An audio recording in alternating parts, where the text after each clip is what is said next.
absolutely. I think one of the things to start with is that a, a, a simple principle is that the quality of our interactions, that the higher quality our inputs, the higher quality our outputs are likely to be. And coaching is one modality to improve the quality of our inputs. And I think a place where I would start around a lesson that we can take from coaching, and particularly that I see as somebody who works as kind of sort of just outside, as a consultant, adjunct, not inside power and organizational structures, but outside of them, is a really important coaching tool or concept that is sometimes called contracting, sometimes called designing, sometimes called creating partnership agreements. And in the simplest terms, that is upfront having meaningful conversations about the way that you are going to interact with each other.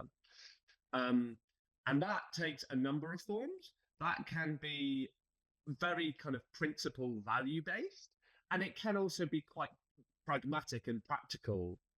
To use your, borrow the factory phrase, nuts and bolts. It can be, what do we do when this happens?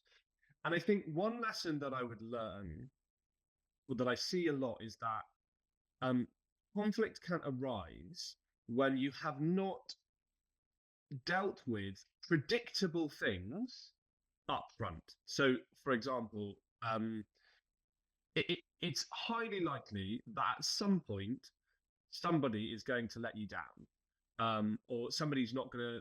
That a piece of work they deliver isn't going to be as good as you would like it to be. A piece of work you deliver isn't going to be as good as you would like it to be for somebody else.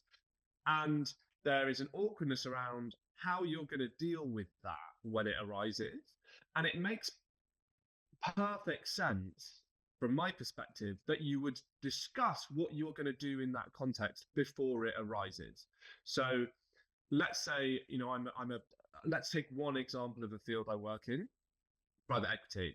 So a big thing that people have to do in private equity is they have to write investment papers, which is basically an analysis of a company that people are going to want to invest in. And that investment paper is really key for the decision-making process of whether they're going to invest some money in the company.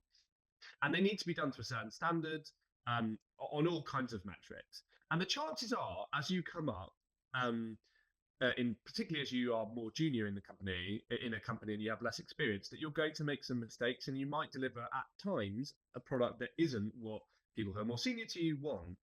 And then there's a surprise when that has to be dealt with.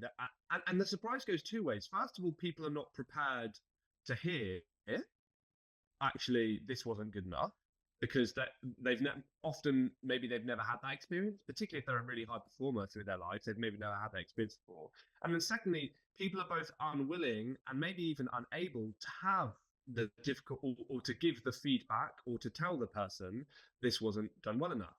So an antidote to that would be to go, let's say I get a new person joining my team, a little bit junior to me, and they're going to submit pieces of work to me for review.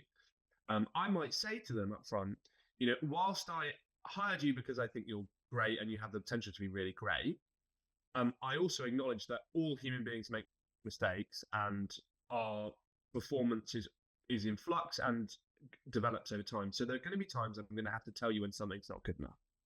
And the way that I think that this is how I like to give it. How would you like me to give it?